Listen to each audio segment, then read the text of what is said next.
ये सब कैसे हो गई? हमके तइहो नहीं पता कि हमार बहन सरस्वती कहाँ बिया। अरे तो पुलिस में जाके रिपोर्ट काहे ना लिखाइला? पुलिस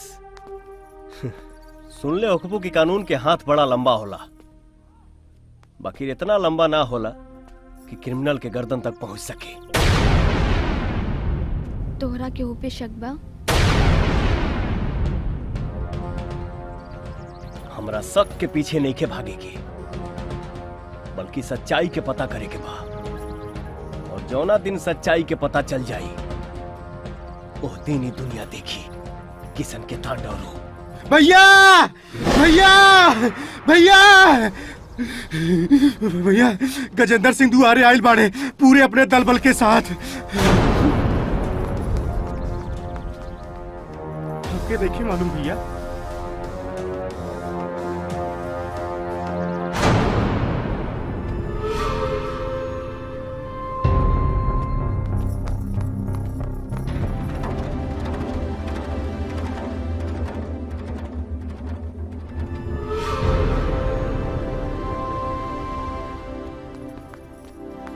क्या बात है बेटा? वो कहा कि तोहर बाबूजी मरे के पहले अपना सारा जमीन जायदाद हमरा पास गिरवी रख के 20 लाख रुपया कर्जा ले ले रहे और वादा करे रहे कि जे फसल हुई तो ओकरा सब बेच बाच के सब कर्जा चुका दे।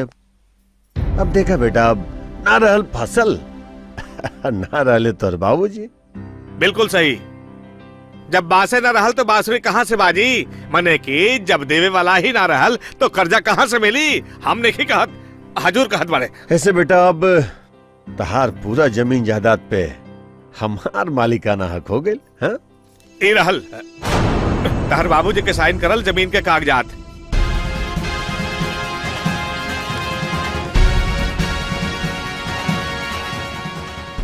हमके मालूम बा कि हमारा बाबूजी के कर्जा लेवे के कोनो जरूरत ना रहे, काहे कि अक्सर उनसे बातचीत होत रहे।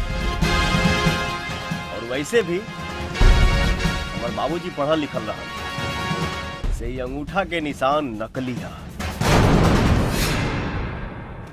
मतलब ये अंगूठा के निशान नकली बा? हाँ, तो हर बाप ले लक असली रुपया और दे ले ससुरा नकली अंगूठा के निशान। हाँ हजूर बूझ ली कि इनकर बाबूजी अंगूठा के निशान ना दे गईले, बल्कि जाते जाते रवा के अंगूठा दिखा गईले। हाँ करे तो हर बाप बेईमान रहेगा। एकरा आगे अगर एक शब्द भी हमारा बाबूजी के बारे में बोल ले तो ऐसा हाल करब कि ना उठ पाइबे ना बैठ पाइबे। अरे देखत क्या बारे, मार के कर दे ससुरा के।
चलो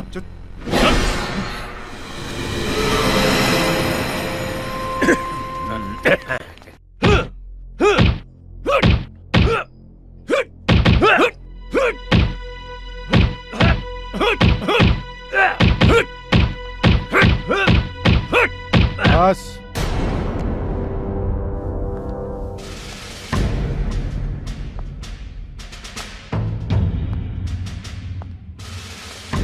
वो जमीन अब ठाकुर साहब के है। यदि ओ तरफ मुंह करके भी खड़ा भइले त तोर ऊ हाल करब कि पता न चली काल तक तोहरा शरीर में मुंह रहे तक केने रहे।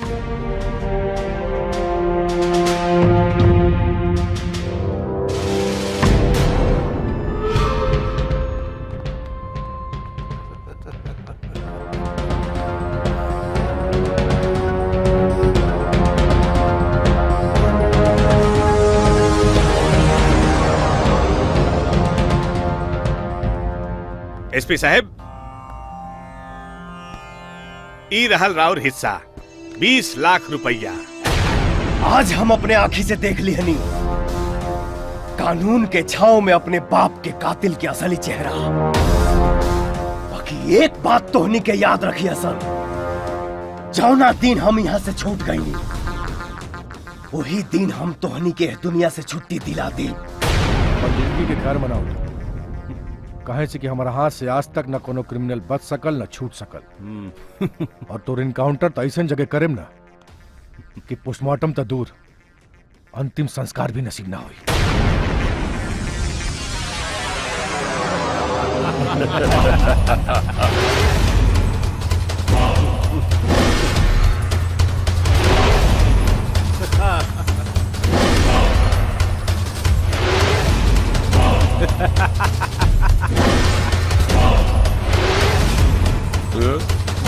Ha ha ha ha ha!